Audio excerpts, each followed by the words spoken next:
Flight boss, bitch, for sure. You're now listening to the Mind of an Aries Moon. I am the Royal Archangel Uriel, and I'm here to carry out God duties and motherfucking responsibilities. And this video right here is for all my Aries INFJs out there. Now, here's the thing. There's something that all INFJs go through, regardless of the zodiac sign. You know what I'm saying? There's a main template for the INFJ. We're the fallen angels, so we're the 1%. So the energy of the world is something we have already did pretense that we have created. So we're very good at these things. When it comes to ego, popularity, like we don't have issues like human.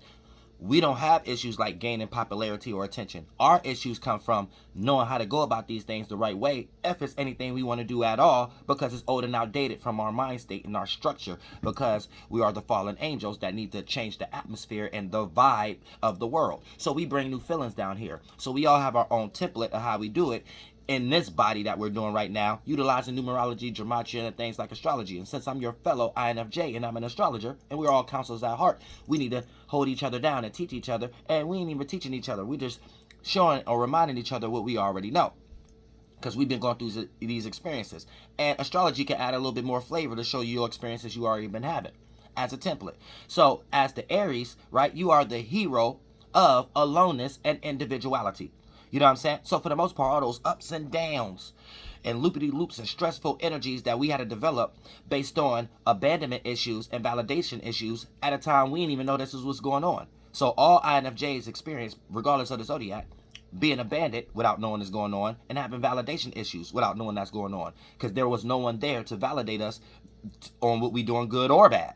So in these times alone, we develop some type of energy that's so big, it's like we bring a new feeling down in this space that others didn't have this time to go through and stuff. So we bring a new vibe, a new feeling. And for the Aries, you bring the feeling of a new sufficient way of how to deal with being alone and developing some type of individuality, developing some character or something like that, some self-expression. So you are the hero of aloneness and the individuality. Now, when you start to go through these situations to get some reciprocation from the world, right? Here's where you start to realize what character you're being used for. So since you're so good in a certain area, you're fulfilled in that space. The moments you start to feel smothered and drained is which we're going to get ready to break down. So when you're just thinking you're in the world, helping someone, you develop becoming a cheerleader, right? But before you know that, this is your way of getting reciprocation before things going on as a child to an adult, right? And the energy that you have developed for yourself so sufficient, that's why you feel like you can share your space. But when you attract humans, demons, and things of that nature, they take it another way. You put a mirror up. You show them the things that they're supposed to be and the things that they don't have when you reach to your dark side, when you have to, which we're going to get ready to go to. But for the most part, just when it start off on good terms, this where we get attention and stuff like that. So we try to figure things out, because the INFJs shine a light on areas where an individual in their upbringing and their parents never shot the light on. So here's the thing. You attract a lot of individuals who have alone problems or individual problems, and they're probably in the world doing things that deep down they know is not them in some way. Even if they're around family, friends, and associates, they might still feel alone or something like that. Then they meet the INFJ, Aries specifically. You're someone that actually they don't have to feel alone around no more. You're someone that actually understands their individuality, so they could be an individual around you and things of that nature. So you share your space because you already developed this without even knowing it. So you went through all the loop-de-loop down systems, up systems, deep depressed systems, up, down, left, right, how to heal yourself without even knowing this was happening. But by you being an Aries, INFJ with that power, using the Aries filtering system, here's where you start to realize what's going on. Now, you think you got a friend at this point. So you don't know, to the human, you're their cheerleader. To you, you're in a situation where you understand what they're going through, because it's the introverted thinking. So you understand the space a person have to be in that sparked that thought and that train of reason, that line of reasoning and that train of thought.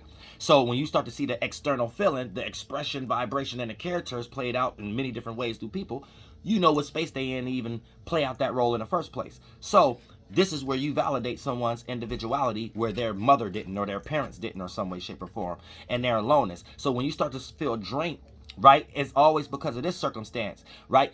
It reaches a time for the INFJ, specifically Aries in this context, where you were like, okay, let me show this person where I'm alone at. Let me show this person where I'm an individual at, and how I built myself up for you to even know who I am and for you to be inspired and things of that nature. And let me show you where I want to not be alone no more, since I gave you to not be alone. Let me show you where I want assistance to be an individual, where I got you at the moment you become a demon. The moment you become the most evil, negative, you ain't who this person thought you was and stuff like that. Because what you fail to realize, being the INFJ Aries, you was being used for someone not to feel alone. Even when they're around people that made them feel like that didn't shine that light in that area that they already familiar with. As soon as they meet the INFJ Aries, you're that individual.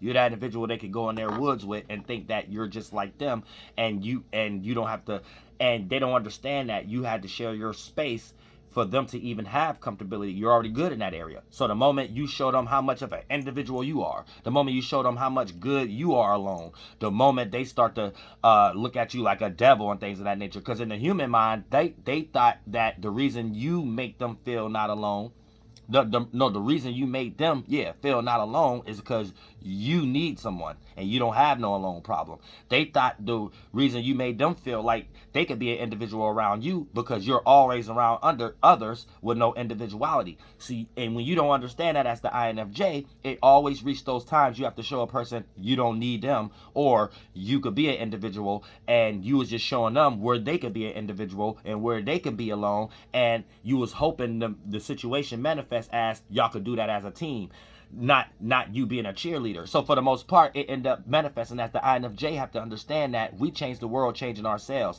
We don't change the world changing them, because we're already in the world that these humans is trying to go, or we wouldn't be so good at these things to be able to kill eagles in the first place. So you have to keep that in mind. So all that separation and ghosting and stuff like that come from a person can't be alone around you no more. A person can't be their individual self around you no more, because your space is just too big, and your individuality is in a situation where, here's the thing, you become an angel or a demon to your own or others' aloneness and individuality. So in a nutshell, being an INFJ Aries, you have to understand why you're always reaching these situations.